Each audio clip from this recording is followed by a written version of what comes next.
We're ready to get started with building a front end for the API now. The tool that we're going to need to build the front end is called Angular, and we're going to use a UI library called Ionic. If you followed along with the instructions for last video, you will have Node version manager and Node.js by now. So if you open up a terminal and write node-v, you should get the version of your Node.js runtime. And if you write npm-v, you should get the version of the package manager. We need these two to install Angular and Ionic. So just like when we installed Newman, the CLI for running Postman collections, we can use npm and then install, I for install, and then -g for global. And then we're going to write Angular/CLI. By the time you're watching this, you probably know that if you're writing this software for a browser, unless you're using WebAssembly, what you're really doing is you're writing JavaScript, HTML, and CSS. And the reason why we need a framework for just writing JavaScript, HTML, and CSS is that if you just do it the old-fashioned way, it's super slow, it's super tedious, and almost no companies do it the old-fashioned way. If you successfully install the Angular command line interface tool, if you write ng-help, you should be able to get this feedback. So there's a bunch of different commands inside of this Angular CLI. Mostly we're just gonna need Angular build, Angular serve, and Angular new. The other installation we need is the Ionic installation. So I use Ionic because I think it's a good UI library that focuses on making mobile-first UIs. So in 2023, we generally want our UIs to be very mobile-friendly. And of course, many UI frameworks, they are by now mobile-first. So this is not something that is unique to Ionic, but I think Ionic has a good take on how to make things very friendly for mobile devices. You can also use Ionic to transform your web application into a native Android or iOS application. However, there can also be problems with doing that.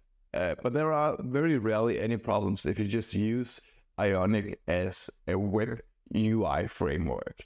So this is just like you would use things like Bootstrap and Material, which maybe you've heard about. They are what we also call CSS frameworks.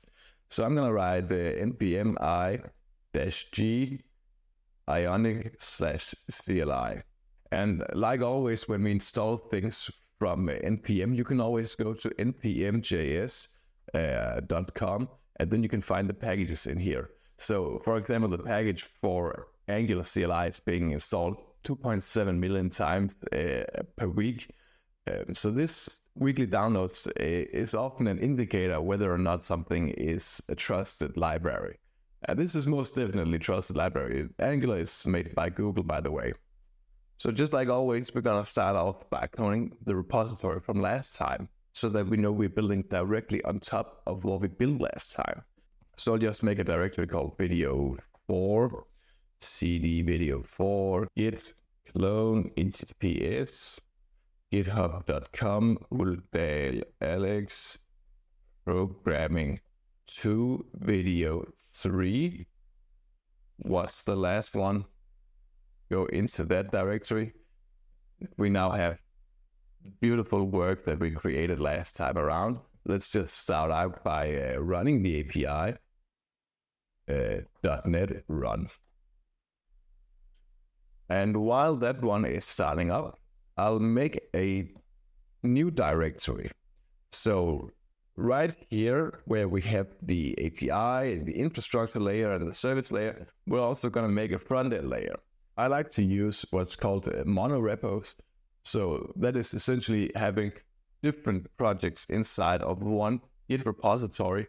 This is because these different projects, like the Angular project that we're building now and the .NET project, they don't just relate to each other. They are part of the same project. And therefore, it makes sense to version control them together. So I'm going to use Ionic CLI to make this new project. Ionic start is the command we're going to be using. It's going to ask you if you want to use the creation wizard, and then it's going to boot up your browser, and then you can like click through a menu to get started. I'm going to write no, So if you just write in and click enter, you get the CLI version of the wizard here. So Ionic builds on top of other web frameworks. So you might have heard about React. It's the most popular web framework. And then there's also Vue, also very popular. And then there's Angular. So these are often regarded as like the three big. They have a lot of similarities, and really it's just a matter of development preferences, which one you would use at the end of the day. They share the same goal, and that is to make web front ends. And they have slightly different takes on how to do that. But I'm going to use Angular. I'm going to just call this one front end because it's kind of understood that if it's inside of the book feed project, it's the front end for the book feed. Let's just make a blank starter project. You can use one of the others just to see what Ionic is capable of doing. Angular uses something called modules to organize code. It's a new thing that we can use the thing called standalone. And standalone, some people think it's very simple, but it brings about new problems. I'm going to use ngModules. Okay, so I'll just explain all of the concept that is here, because when you make a new project, it's always going to add a ton of things. So some of it I'll also delete just to make it a little less confusing. So let's start out with all of the things we don't need. They modeled some testing stuff in here called Karma and Jasmine. We don't need that. We are going to conduct testing, but we're going to use something else for testing. They have something here called capacitor. So capacitor is something you would use when you want to make cross-platform applications. So let's say you want to make an Android applications based on your Ionic web application. You would use capacitor for some of the native stuff. We don't need that either. Keep in mind that a lot of these things, they also have packages installed inside of this file here. So even though you remove some of the file content out here, they still exist inside of this directory. The node modules, which is the heaviest object in the universe, this contains all of your build dependencies. So when you clone a directory or whatever from GitHub, you'll notice that you don't have this one. So this is like the equivalent of the bin folder inside of a .NET application. So when you list your dependencies inside of this file, the package.json file, and you run the command npm install, then you will get this one here. That obviously means you should always have the node modules directory in your git ignore file. But thankfully, Ionic and also Angular, they always give you a git ignore file. And the git ignore file here will always include node modules. So thanks a lot for that. Another thing we're also getting that I personally don't use a whole lot is the linting file here. So ESLint is to just maintain some style across your application. So depending on your editor, linting can be really, really helpful. I think that WebStorm has enough built-in features for me to not want to use ESLint. But if you're using something like a text editor, linter is often very, very handy to have. For web purposes, we don't need the Ionic configuration file, so I'm going to also delete that one. You also get this dot folder here with some recommended extensions. So if you open this one up inside of VS Code, it will give you this little message like, hey, do you want to install the extension? So that's just what this is. You can let it stay or whatever, it doesn't really matter. And then this file is responsible for taking out TypeScript and then making the recipe for how to compile it into JavaScript. This file in particular we don't need because this one is called csconfig.spec.json. So it is convention that test files will be called spec. So we can delete this one because we don't want to use their testing setup. We also have some spec files in here by default. So there is this one. I'm going to delete that one. So let's take a look at the remaining stuff. So this file here governs how TypeScript is supposed to behave. So for example, there's a rule here called no implicit returns. So it's going to say enable error reporting for code paths, that do not explicitly return in a function. So let's say that you have some functions that violate this rule here, and then you're getting an error because the rule is violated. And let's say you think that's annoying. Maybe you have some kind of programming style and you think this conflicts with your style of writing functions. Well, you can just go in here and write false. So the brilliant thing about this is that you get to decide how the compiler is supposed to behave. You could argue that the bad thing about having this configuration file is that different people's TypeScript setup will be slightly different. So there is some consistency that is lacking as opposed to when you're writing, let's say, Java or C# code or whatever. Personally, I think TypeScript is a brilliant system, and it is a gazillion times better than just writing JavaScript code. So whatever problems we have with TypeScript, these are still better problems to have than the problems we have with JavaScript. The log file for the package.json is one that you should not modify. You'll notice that it is literally thousands of lines long. Just let it stay the way it is. And then there is, of course, the package.json file here that lists all your dependencies. And you can also put some scripts in here. Generally, I just write the commands out instead of using the script shortcut for the commands. But that's just my development preference. So let's say that you have some super long command here and you want to give it a name. You can just call it like my command, and then you have your super long command here, so you don't have to write out this one. And then if you want to trigger it, you can just write npm run and then my command, and then it will trigger this command here. I don't use it a whole lot. A lot of people do. Then there is the angular.json file. This file describes how the Angular program is being compiled. The contents of this particular file is slightly different because we use the Ionic CLI to make our program. So you might notice that we have something called output path here. A lot of Angular applications, they will have the output path be named dist, whereas Ionic will call it www. So this is also one of those files that is almost regarded as boilerplate code. It has to exist here because Angular needs to know how to build the program. So you're probably not going to modify it, but you also shouldn't delete it. Then there is the gitignore file, very self-explanatory. The editor config file here, also just let this one stay as it is. Then there is the config file here for editors, not super important. And then there is the browser list here. So these are the supported browsers. I'm going to just let this file stay as well. And now we get to the actual code. So your code will be residing inside of the source folder, and you will have one component called app component by default. And in this example, they also make something called the home component.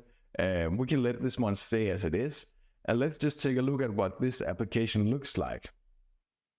So because we already have the node modules, we don't have to write npm install. So we can run the program with the command ng serve. All right, so the Angular application is running now. And when I say the Angular application is running, what's actually running is what they call live development server. So your front-end application is not actually something that you are running per se. It's something that is just static files. So what's happening is that when we're opening up our browser, so I just navigated to localhost port 4200 here. There is behind the scenes an HTTP server that is capable of just responding with the static files on this port here. So when we send a GET request to localhost port 4200, we get all of the HTML and JavaScript and CSS back from the development server. And now it's inside of a browser, so now it behaves as an application. And this is just the blank starter application. They give you a link here to get started with some UI components. So this is on the website, and they have a bunch of stuff here. So all kinds of things that you would typically find in a modern application, they have UI elements for it. So the idea is you don't have to sit there and style your own button and style your own drop-down menu or whatever, because you can just like get off-the-rack components. And because we're busy backend developers, this is exactly what we want, right? And I'm going to just talk a little bit more about this build system that Angular has, because I mentioned that the application isn't really running. It's just the development server that is running. So how do you do this in a manual fashion? So before we get started with building anything, I'll just explain how we would do this in such a fashion that we can actually deploy our program one day. Because if you cannot deliver software, it doesn't matter that you can program. So what you do in order to actually build the application is you use the ngBuild command here. When you run ngBuild, like I mentioned before, they give you this output folder called www. And now that it's done building, we have this www folder here, and there's a bunch of JavaScript code here, and then there is this index.html file. The index.html file is the starting point for your application. It is common convention to call this index.html, and we can also see that the HTML document starts here. And if we scroll down a little bit, we can see inside of the body tag here that we have something called app root. And this app root is the app component. So just like I mentioned before, you have one starting component here, and that is the one called app component. So your application starts out in the HTML file, and then the first component you boot up is the app component inside of your Angular application. Right here, this is not Angular specific. Almost any application will have contents that look like this, as long as it's running inside of a browser, because this is the convention to start an HTML document this way.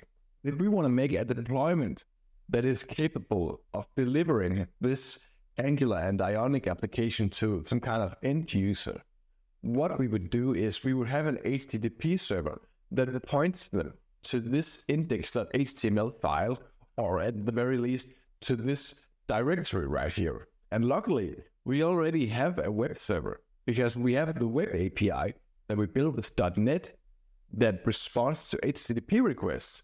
So we can use that as our server for delivering the front-end application. So let's just open up Rider. And there is one package that we need to install right now. And it is this one called Microsoft.ASP.NET Core.SPA Services, standing for Single Page Application Services.Extensions. So all of these different frameworks that I talked about before, React and Angular and yada, yada, yada, they are classified as being single page applications. And the reason for that is because they start and end in the same document. So the index.html, that is also the ending point of the application. Notice the app component that we put in there with the app root selector. All of the other components we have in Angular, they are nested inside of there. So that's why it's called a single page application. When you say single page application, it sounds like you could only have one page, but that's obviously not the case with those applications. But it is, from a technical perspective, a single page application. So what we're doing now is that we're inside of our .NET application, and we need some way of serving this single page application as a web server. And we need this little package here. So now that we have this little package, we're inside of the programs.cs file. And the program.cs file needs to make use of this package now. So you can use the application builder here to reference the SPA services now. So we're going to write builder services, and then we have this method here called add SPA static files. So we need to put some configuration into this, and we can add the configuration using a lambda expression. So if I write conf, you just make your own identifier here, conf.root path. And now this is where it starts to get really important, because we need to tell them where is the single page application located. And because the ngBuild command outputs the www folder, we need to point it to that one. So the way we do that is we write a relative path based on the API layer here. And if we switch to file system overview here, we're in here. Okay, so this is the directory we're at, and we needed to point it in here and then in here. So we go back one step, and then we go forward by going into the front-end application, and then we go into the directory called www. And this here, you can copy this one because we're going to use it 2 times inside of this file. And now if you scroll down where we also add middleware, so we're going to reference the web application and write use SPA static files. And now we're going to add add.use SPA. And in here, we need to make a configuration again. conf.options.source path. And here we're just going to add the same address here. Like you can make a variable. Let's just make a variable called the address. I'm going to call it front end relative path.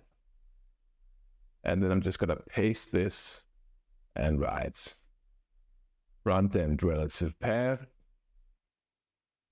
Front end relative path, end of statement. And now, if you go into your API here, we're ready to run. So now the natural question is, how do we access the front end application?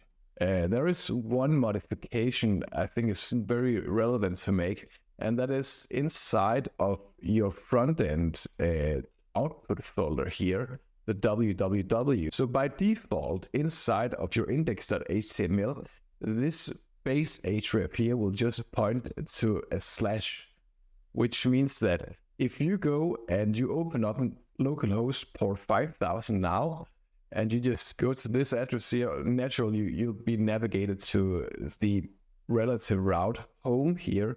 But that's just because there's a component called home that is inside app. But if you just go to localhost port 5000, you will get to your front-end program here. Maybe this is what you want. Typically, I like to add a particular route for the front-end program. So I might add app here. So what you'll do is every single time you want to go to the front-end program, you would add localhost port 5000/app.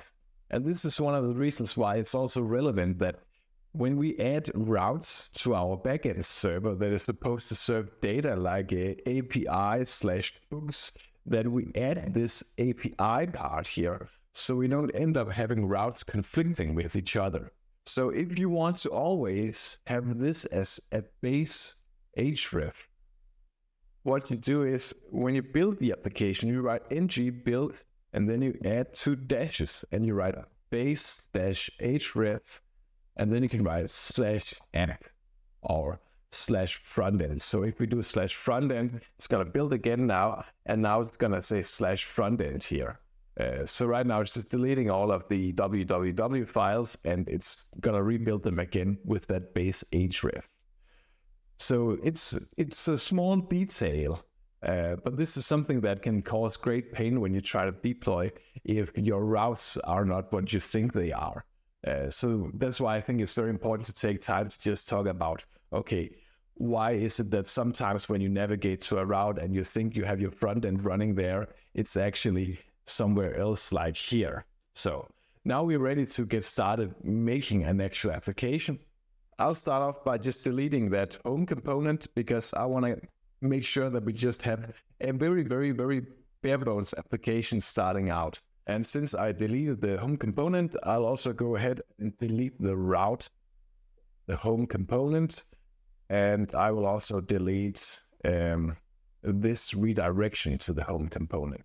So if you remember during the installation wizard, we were asked if we want modules or standalone components. And I said yes to modules. And that's because most bigger applications, they use modules. And if you go out to a company and they've been using Angular for a couple of years, chances are they will be using modules. And if they're building bigger applications, they are also using modules. So they are a way of organizing your software. So if you notice here, we have something called declarations. This is where you list all of the components you have inside of a module. Components, they are visual, which means that they have what we call template. You see this app component here points us to this file called appcomponent.ts. And the class is just called appComponent. But what makes it a component is this decorator here. This is what we call a decorator. And there is a template URL here, which points to the file here called appcomponent.html. So this in here is the template. If I put something in here, let's say I put in the Ion title, hello programming 2, and now I open up the browser. So I just switched back to using the Angular development server because it auto reloads. So now it's going to say hello programming 2. If I change something here, it's going to auto reload instantly. So you don't have to rerun your Angular development server. But when you use ngBuild and run it using the .NET application, you do have to rebuild it again. So we mostly use ngBuild for deployment. During development, we just use ngserve, and then we go to localhost for 4200 or whatever port is assigned to the live development server. So here, like I mentioned, components, they are visual, and that means they also have CSS. Well, they can have CSS. If you go into your component here and just delete this, now it doesn't have any CSS. Your application will still have a global SCSS file. So whatever you write in here still applies to your component.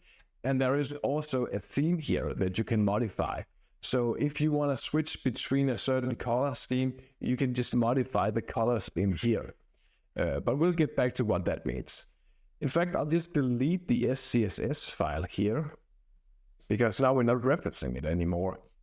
And actually, you can just choose to not have a URL for the template. You can just write template here, and then you just put in HTML code here. So right now, you can just take the contents from the HTML file here, put it directly into the .ts file, and now you will have your component inside of just one file. So some people like having very few files. They think it's more clean. Now you just have your app component in this file here, and it's the exact same thing. I think we just need to add whatever hello programming 2 we had up here, but it doesn't matter. So now I'll just explain what we have right here. You see it says Ion router outlet. If we add another route to our application, let's go into the routing module here. So right now we just have one path, and that is just an empty path. Let's try and add another path here. Path, other path, and then we can write a component. And then we can just make a new component, my new component. So what you do here is you go into your app module and then you just define this component, my new component. And then you can just make an empty file. You can also use the Angular CLI to create components, but I'm just going to show you the manual way here. My new component .ts. It doesn't really matter what you call the file. The thing that matters is what's happening in here. Components, and now you add the curly brackets here, and you can make a template, and then we can write something like this is my other component. Export class my new components. Now inside of the routing module here, let's just import this one. and import this one. Now, if we ever go to this here, other path, the component we'll get is my new component here. So let's just test this one out. Localhost port 4200. My other components, I think I call it other path actually. Other path. This is my other component. And how is this possible? Well, it's possible because inside of the app component, which is our starting point, we add the router outlet here. The router outlets takes a look at the address and says, hey, it's going to this path, and now it looks up inside of the routing module, and then it says, oh, other path, we need to open up this component here. It's very brilliant, right? We can also insert this component in other ways. We can go into the app component here, and then we can reference what we call the selector. So let's say I call the selector other component, and I go into the component I created here, and inside of the decorator, I write selector, and then make a string here, other component. Now this other component selector here is what we'll be referencing when we write this here. Okay, so it says it's a component, and it automatically knows that this is my new component. We don't need this anymore because we're no longer using the router outlet to get there. So right now we can just open up the base URL here without adding any other component or other path or anything. And then we'll still get the component here because the component is being referenced using the selector here. And the selector here is what we wrote right here. That is also why the index.html file is capable of finding the app component, because the app component has the selector app root defined here. You see, this is a brilliant system. And this is one of the reasons why you don't just do it the old-fashioned way with making 10,000 different HTML files and then navigating between HTML files, and then each HTML file has their own JavaScript file and yada, yada, yada. So now let's build something that's worth something. So I'm going to write a book feed here, and it's going to ask me if I want to rename it. And I can also call it book feed. I don't think I'm going to use the selector. I think I'm just going to use the route. And then I'm going to go into the routing module.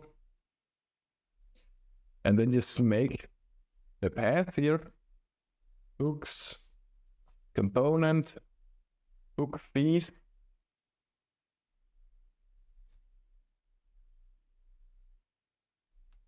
And then just put the router outlet back here. So we're going to start out by filling something into this template here. So whatever you see inside of this template is going to get interpreted by the browser. And since this is an Ionic application, we can use Ionic's own components. And if you go to their website and you go look at their examples, they have some really good snippets here. And the idea is that these are copy-friendly snippets. Sometimes they also have some TypeScript in here, so they can do something. Right here, they're just trying to display a button. And if we take this and we put into our template like this, and we open up the application, we now see we have this button here. So by default, you're going to have the UI enabled as Android. But if you want to have the iOS look, you can always just go into the app module where you have the Ionic module import here. And then you just write mode iOS and just put iOS inside of a string. Now, if we go open up the application again, it's going to auto reload. And now it's going to have this iOS look. This is my preferred UI, so I'll just let it stay this way. And we need a feed here. So the way we're going to structure these books inside the feed is each book is just going to be an Ionic card. So there's something called Ion card like this. And then you can put something into the card like a Ion toolbar. and then toolbar can have a title, Ion title. So you put some text here, and if we open up the application now, we have this little card here. There's not a lot to see because the only thing we can see is the title. But let's just take all of the books from the API using an HTTP client, and then just iterate over all those books, and then make an Ion card for each book. So the way we're gonna do that is we're gonna inject something called the HTTP client that comes from the Angular built-in library. So if we just make an empty constructor here, make an identifier like public, and then write HTTP. This is just our name for the HTTP client, and of type HTTP client. In order to use this, you must have already put the HTTP client inside of your module. So if you don't have an HTTP client module in here, you should go put it now, and come back to the book feed here. And now let's make a method that can fetch the books. So let's just make something called fetch books here. And then we're gonna reference the HTTP client variable we created. And then we have these HTTP verbs. So we need a GET request here. So of course we have an endpoint for the book feed, and maybe we have something for just searching books or whatever. I think we should just write API/books, and then we get a list of books. And here we're gonna put the base URL into. And if we use the environment here from Angular, then we can, inside of that environment, put the base URL. And the environment can be found right inside the directory called environment. And then there is a production environment, and then there's a development environment. So by default, you'll have a Boolean here that just says production true. And then you can put some base URL. Just for testing purposes, we'll just put the localhost address here, localhost port 5000. And we'll put the exact same thing into the development environment.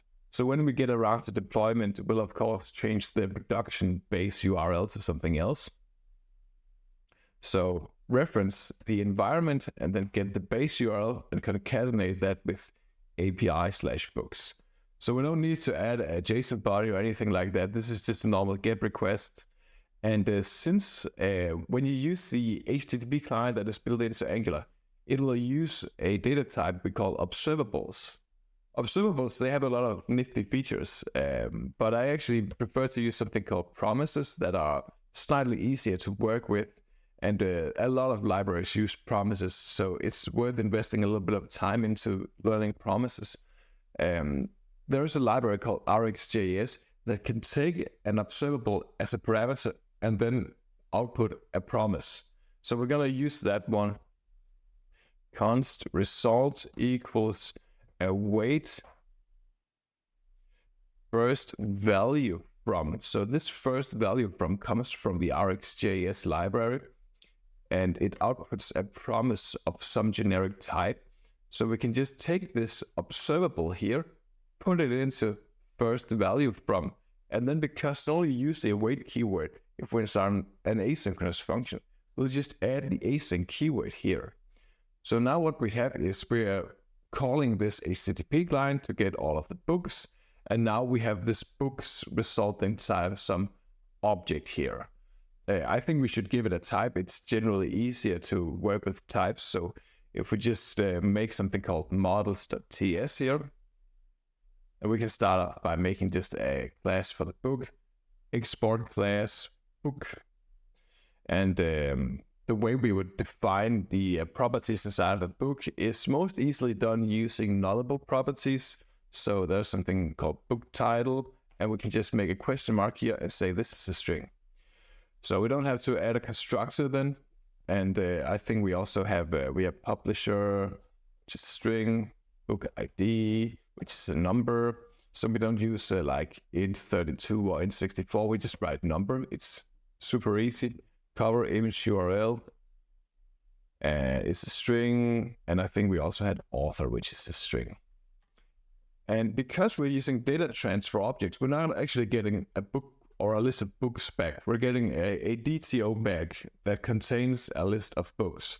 So the way that I would use this is I would make another class here called export class response DTO that takes in a generic. So this is very similar to what other programming languages are doing. And then we can just say we have something called response data. And that is the generic type here. And then there is something called message to client, which is a string. So of course, some of these you maybe wouldn't make nullable in a real life setting if you know that something like cover image URLs should always be existent or whatever. It's more helpful to not have nullable, but I think if we just want to get started, let's just make these nullable. And now we can start using them inside of our HTTP call here. So we can add diamond brackets here to the GET request, and then just write response DTO here, and then just put inside of the diamond brackets here the book model created. And now if we make it open and close square brackets here, it'll know that it's an array of books, and then we import the model. And now if we have this result here, it already knows that the result is a response DTO containing the book generic here, and it will also have the message that we're looking for. So now that we have this data here, what I'm interested in doing is storing the data somewhere inside of this front-end application. In front-end development, we always have a ton of problems with how do we manage what we call state, because in our backend system, we don't really keep data in memory. We keep it persisted inside of a database.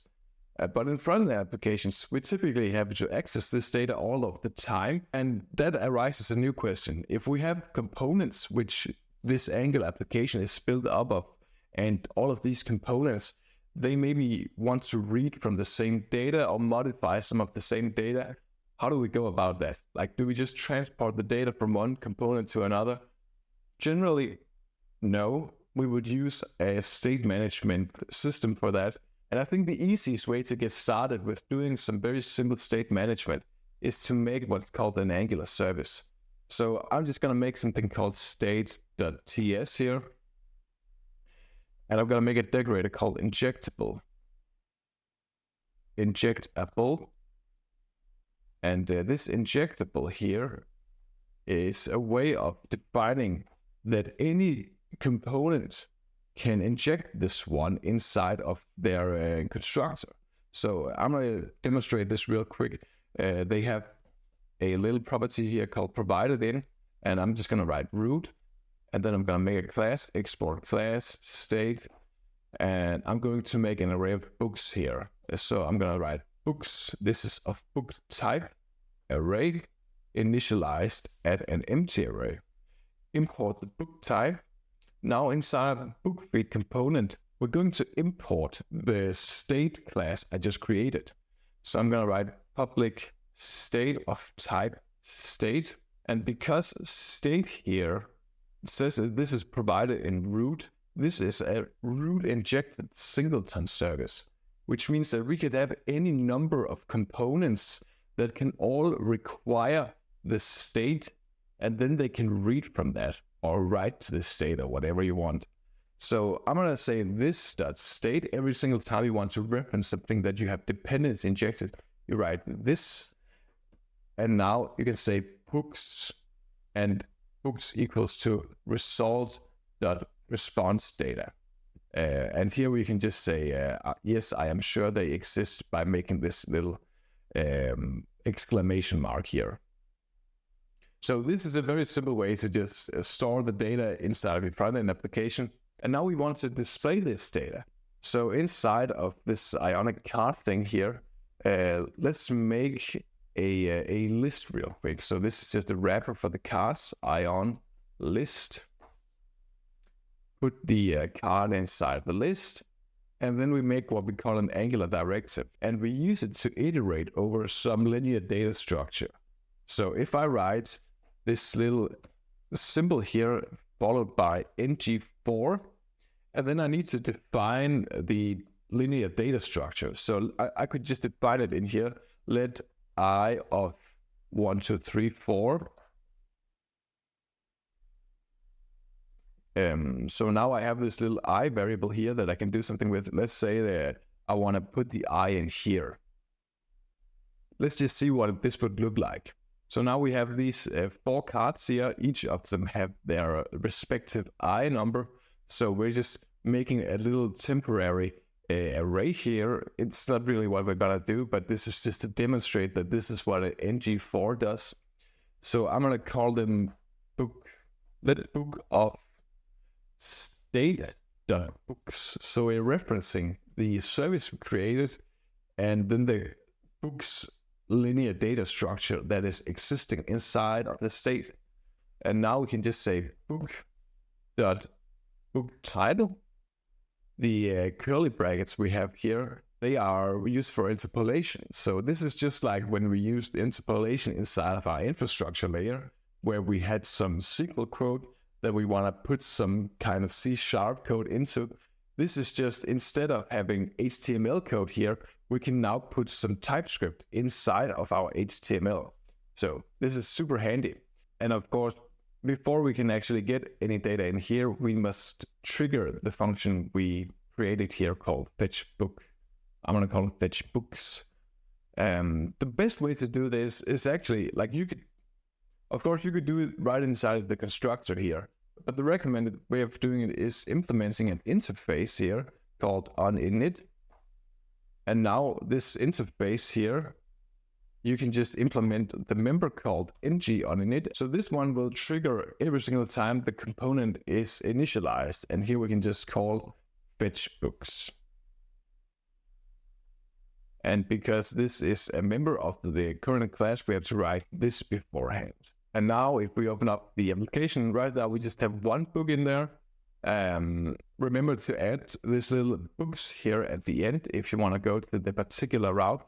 And if you don't have to manually navigate to the route, you can always go in here and just say redirect to books.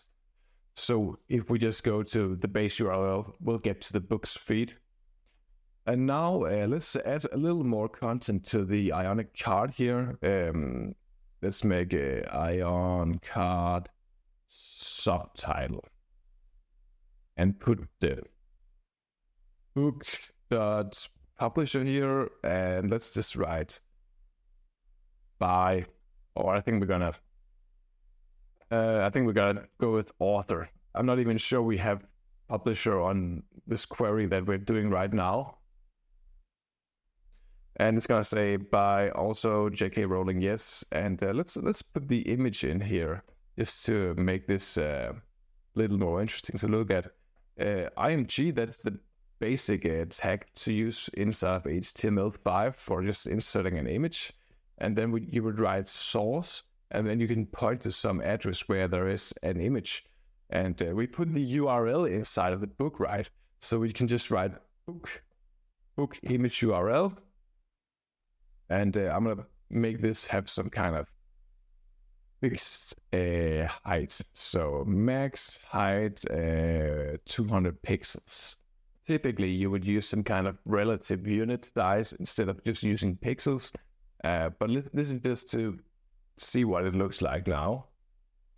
And now we have this little card here. And of course, if there were more books inside the database, we would have this scrollable feed with Harry Potter books right now. So it does annoy me that the book is at the bottom. So I'll just add a container here called Ion content. Then I'll just put all of these tags in here, and I'll add some style here. Position absolute, top 0. So now it's positioned on the top of the page, and it's gonna look like this. So I'll make a little button in the toolbar for deleting the book. So we can get just a little more control inside of this application, Ion buttons. So this is a container for buttons. And then we'll put a button inside of the button container. And I will just write delete here. And I'll make a little click attribute inside of this element. And now we can just make a method inside of our class that will be triggered when we click on the button. And I will call the method delete book. And then inside of the parameters, we'll just write book and then just put the book ID, because the only thing we need in order to delete the book is the book ID, and just create the method delete book. So now we're gonna do pretty much the same thing as up here and just add a little more, because when we delete a book, we obviously also want to take the book from the UI and then remove it. Let's just build the request real quick. This .http.delete, and then take the environment base URL, concatenate it with API books, and then we just put the book ID right after this. So you see we put the book ID inside of the parameters of the method, and then the parameter was passed inside of the template here, because we were iterating over the books that we stored inside of the state, which is an Angular service, which the component has injected right here. And we put the book inside of there, inside of the fetch books method that we are initializing, because we're using the onInit interface. So of course, there's a lot of things going on here, but let's just get back to the delete book method here. So we want to use this as a promise instead of an observable. Const result equals first value from, and then just then let's get to the end of this one. And now let's await this result here. Await first value from, make this an asynchronous function. We're not actually getting any valuable response back. The only thing we need to assess is whether or not the status code from the HTTP response is a good status code or a bad status code. So the way we can do this is actually very simple. We just make a try catch block here. So there's try block, and then there's a catch block here. And we only get inside of the catch block if we get a status code that is 400 or 500, or just anything that indicates something went wrong. So let's say that we are sending a request somewhere in the world and we're not even getting a response. We're going to get inside of the catch block here. Keep in mind that this is not an exception. This is an error. But we treat them very similarly to how we treat exceptions when we do C# programming. So we're using, of course, this HTTP client. So the HTTP client is responsible for actually letting us know whether or not this error is of a certain type. We can write in e instance of HTTP error response. So if this is an HTTP error response, we're getting inside of this block here.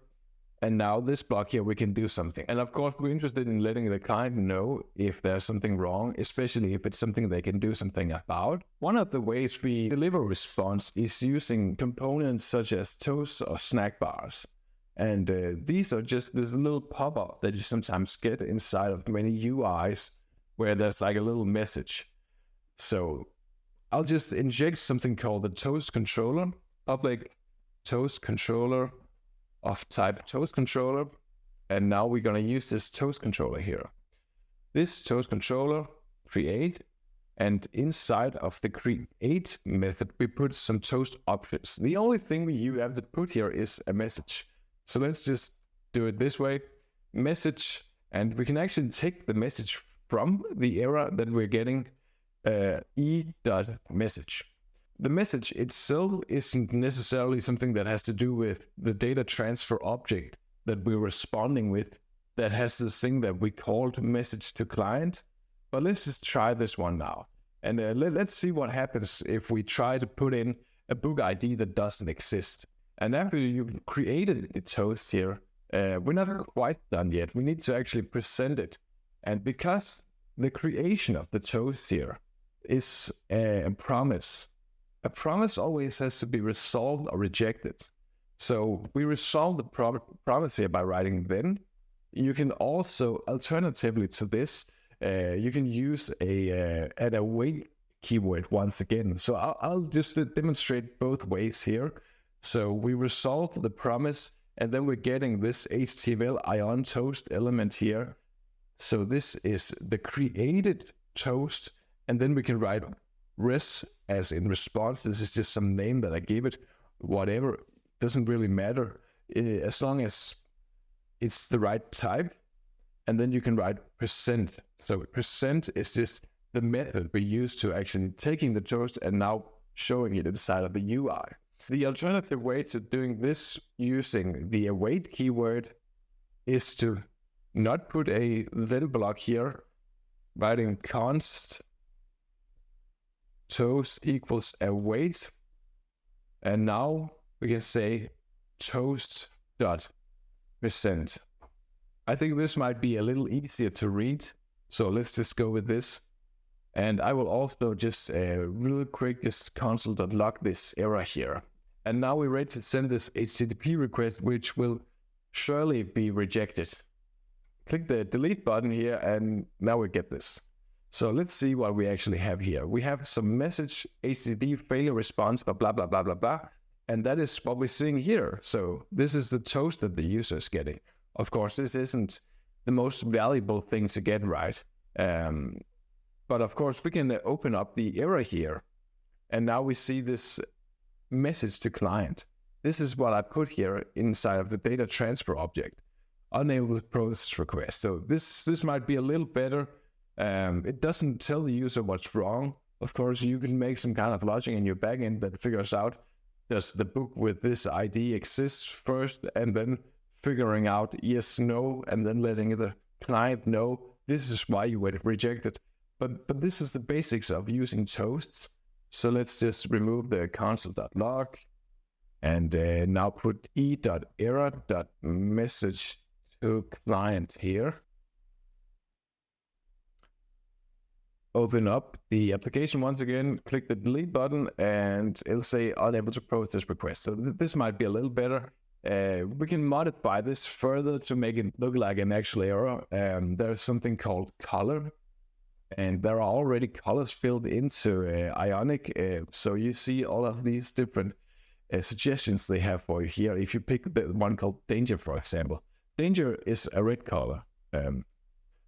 So if the user sits here and they click the delete button, they get this color that strikes fear into the heart of everyone. Exactly what we want right now. And let's just put the book ID here again. So if we successfully delete the book, which means we don't get a status code 400 or something, or 500, then we're still inside of this block here, which means that now we can actually delete it from the user interface as well. And because we have this nifty service that we are writing to and reading from, the good thing about this service is that everything that reads from it auto updates automatically. So we just have to remove it from the service that we call state. So I can say this state books equals this state books, and then call a filter. So it's an array we have here. We have a bunch of different array methods built into JavaScript. So I can just use this filter one here.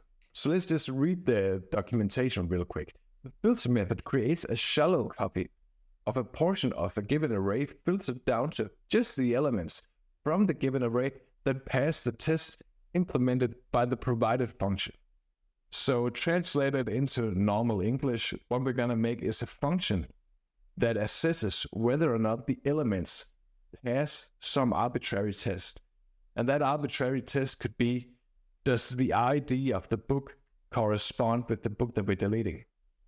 So we're iterating over all of the books, and then we're saying, hey, book.id, is it not equal to the book ID that we have up here? And because this is a lambda expression, like you can just write anything here. So this is just some arbitrary identifier for the book. So we're saying, take all of these books from the state, and if the book ID is not equal to the book ID here, then they pass the test. Now you have this new shallow copy here, and you just take the existing books, and then you set it equals to this shallow copy. I know this sounds super complicated, but once you've done it a couple of times, this is super easy. So if we open up the UI now, and we click delete, the book is gone. So of course, we could also make some kind of success toast here. So this toast controller create put in a message here. The book was successfully deleted. Yes. You can also make a duration in milliseconds. So let's say you want to display this one for 1,233 milliseconds with the color success. That's a green color inside of Ionic. And open it up. And of course, now we don't have a book anymore. So I shouldn't have deleted the last book because now I can't demonstrate this. I'll demonstrate this right after I made the create book method. So we can create a book and then delete it again. I create it and delete it again. So let's do this real quick. I'm gonna make a button here inside of this Ion content, and the button is gonna be what we call a floating action button. Ion FAB, that's what FAB stands for. And this floating action button, Ion FAB button, needs some kind of a little UI element. So we can put icons in there. Ion icon. And this Ion icon needs a name. So every icon inside of Ionic, they have some name. And I'll just show you real quick. So if you go to this page here, ionic.io/icons or Ion icons or whatever, you can just search for some icons and then you just put in the name of the icons here. So I'm gonna make this one the icon. It's called add outline. Add outline. And now I'm just gonna make a click property here, and I'm gonna open up a new user interface for creating a book here. So I'm gonna call this one open modal.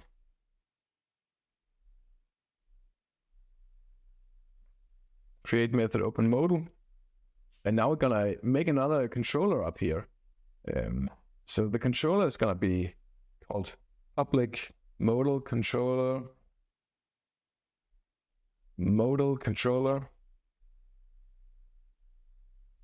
And down here, just like when we make a toast, now we just write this modal controller, create, and now we pass in a component. So because we need to add this component that is responsible for displaying the UI for creating a new book, we'll just create an empty file here and just write it. I'm going to call it create book.component.ts. Make it decorator for components. And then we have to give it a template. And this is where we just put all of the HTML stuff in. Export class create book component. And of course, when we create a new component, we have to declare the component inside of some module. So we just go in here and we say create book component. And inside of this book feed component, we can now just write component and then just put the name of the component we just created, create book component. So we're saying to the modal controller, create a new modal where the user interface is the component here. The component must, of course, be declared inside of whatever module we're working inside of. And now, once we open up this modal, we get to this create book component here. I'll just make a really quick Ion list, Ion item, Ion input. And I'm gonna write some stuff here. I'll just make a label, insert title for book, please. So this is just gonna be my really small user interface for creating a book. And just like when we create the toast, we also have to resolve the promise. So let's do it the good old-fashioned way with const modal equals await this modal controller, create, and now write modal.percent. And of course, it's a method, so don't forget the open and close parenthesis. And inside of the UI, right now, we just have this floating action button here. Click it. And then we have the modal here. Insert title for book, please. So I do think we need to add both title and author and all kinds of stuff. So let's just add all of those things, right? Let's duplicate this Ion item and just put some other content into there. Insert author, publisher, cover image URL.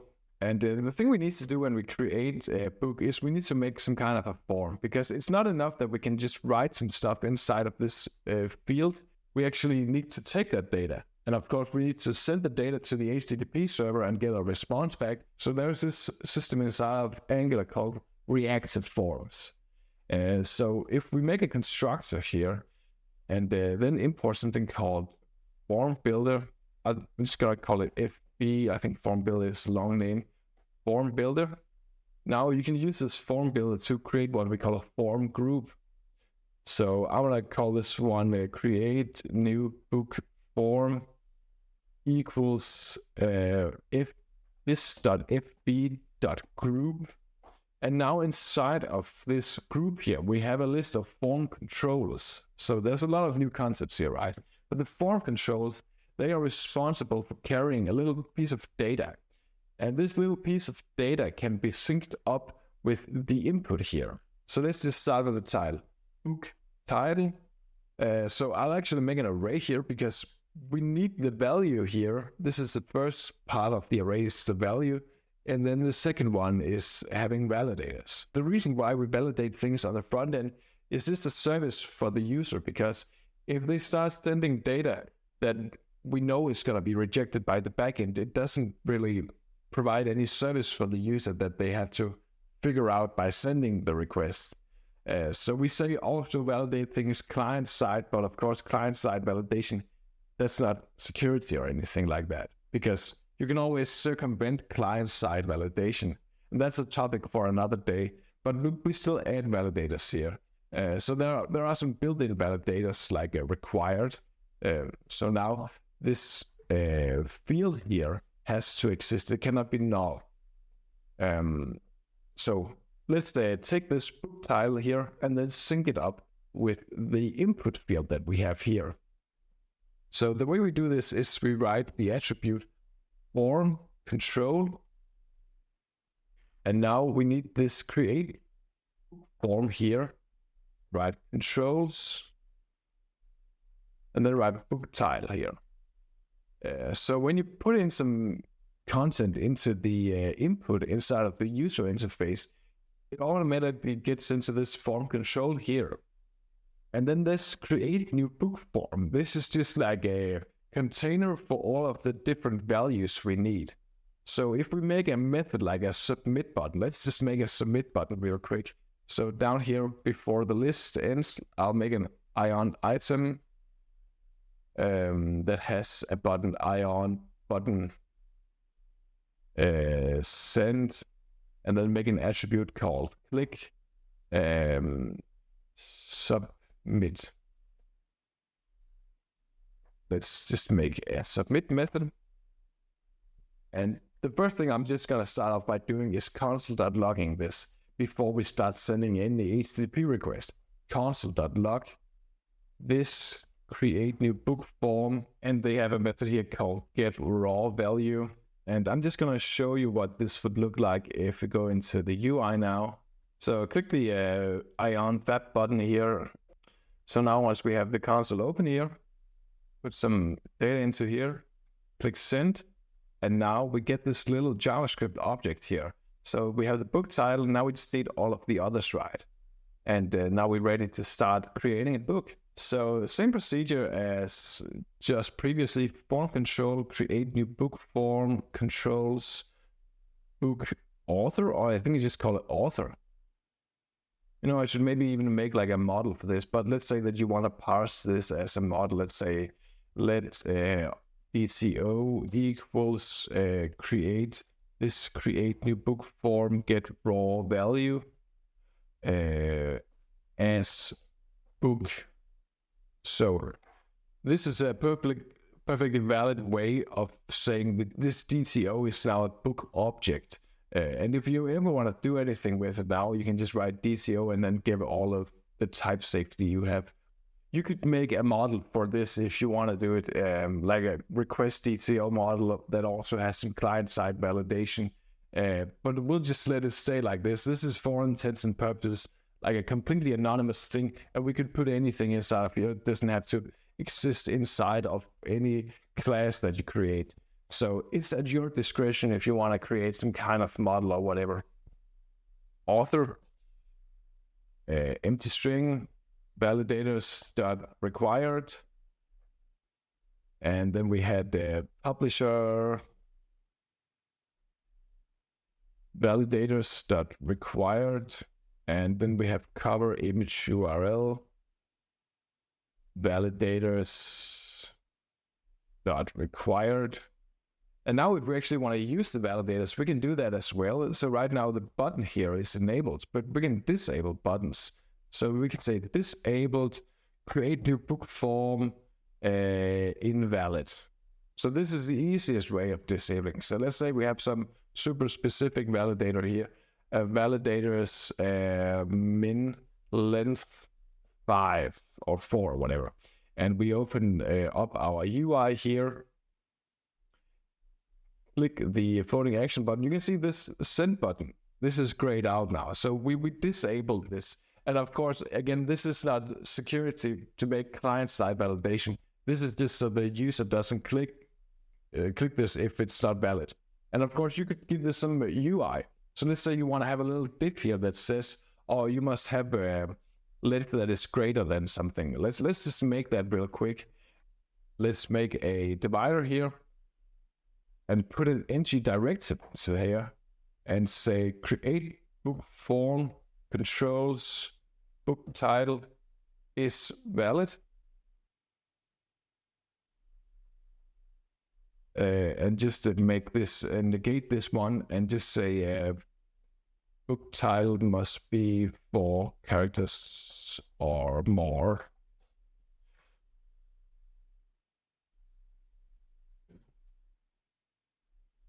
Click this one. And of course, if we now have a short book character, we just get this message here. So of course, this is like super ugly, but now you understand the concept of doing like client-side validation. So let's make sure that publisher here also has a form control. Create new book form controls. Publisher. I'll just copy this one and put it for the next one and change the control to cover image URL. All right, and now we need to refactor the submit method because now we're ready to actually send an HTTP request with this book data that we have right here, this HTTP client. So we need to inject the HTTP client, public HTTP of type HTTP client, HTTP, and now this is a post request, and we're gonna send it to the base URL, concatenate API books, and we don't have to add anything else here. And the way that you put a payload in is just to pass it like this as the next parameter inside of this post here. You see the body here, that is the number 2 argument. So you just write this FB create new book form get raw value. This is probably like the easiest way to just do this. And of course, we want to make this an asynchronous method because we want to do a little something with the data that we are awaiting here. Const response. And now we can say that this is a response DCO that we are expecting of type book. So previously we were working with book array. This is just a book. So take the response here, and now we're gonna take the response and then put it into the state. So we're just gonna append the list of books that we have. So a public state, this state books push, and then just take response dot. You almost had me there. This was still an observable, right? So we forgot to use this first value from, and we're gonna put this one on the other side of the await here. So this is getting very messy right now. You could take the observable and give it its own line, const observable, like this, and then just put the observable in here. And now you say response data, and make an exclamation mark to indicate to the compiler that you're sure you know what you're doing. And of course, we're gonna wrap this in a try catch block.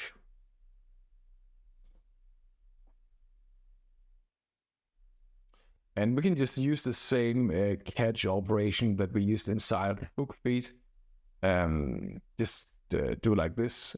Don't like this, you should probably make a method for, because you're gonna be duplicating this, especially if you're gonna use the same error message that comes from the error response and not something that you're gonna modify yourself all of the time. And I'm also gonna inject the toast controller here, public toast controller.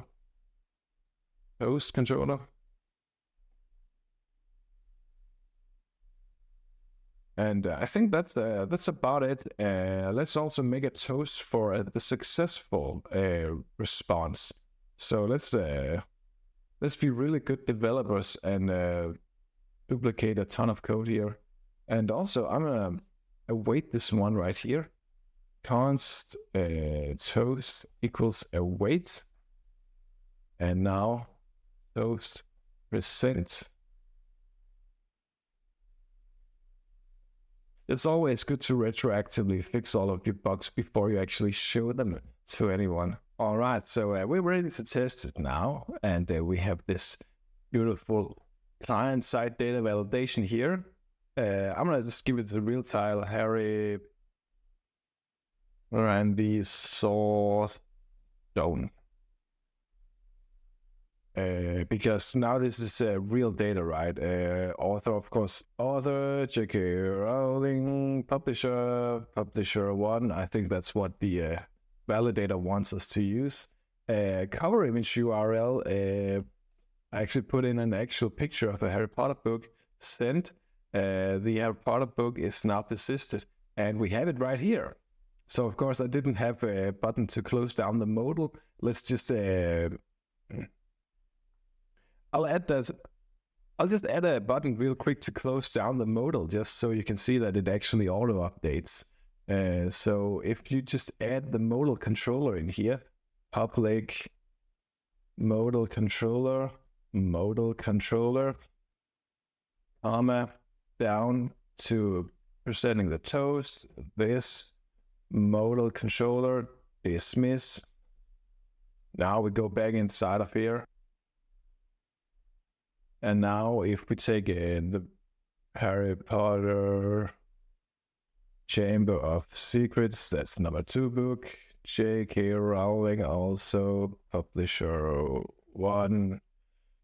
I'll just insert the same cover image, send, and now we have book number 2, and we can delete it, and we can delete it, and we can add more books again. So if you made it this far, I think a good starting point here is either just to create your own Angular application and add Ionic to it, and start building some small UIs that use some of these elements. So just go to their website where they have all of their examples with snippets, and then put some of these snippets into your Angular application. And then start sending some HTTP requests, get some data from your HTTP server, display it inside of the template, and use some directives and some interpolation to add some data in there. And the easiest way, if you just want to get started with putting some data into there, is actually to use what we call pipes. So if we go to the book feed here, let's say that you don't want to add too much in here already, but you want to test if you can put the book. You can add this little, we call it a pipe here. So it's the same sign we use for OR operations, the logical OR. And then you can just insert things as JSON inside the UI that way. So that's a good way to get started, just testing some basic data that you get from your API and start making some Angular applications. When you start feeling comfortable with it, I think a good exercise might actually be creating the update function here. I also have the code lying around for doing the update function because I remember I displayed the update function in the previous video that you can update a book, but I didn't implement it here. But if you can make create book, that is so similar to the update book function that it's almost the same. And just to mention it, there was actually a flipped conditional inside the service layer. I don't know if you remember when we implemented this, does this book exist function. I put an exclamation mark here. Of course, it's if the book does exist, that you should get this validation exception. So I just flipped the conditional here.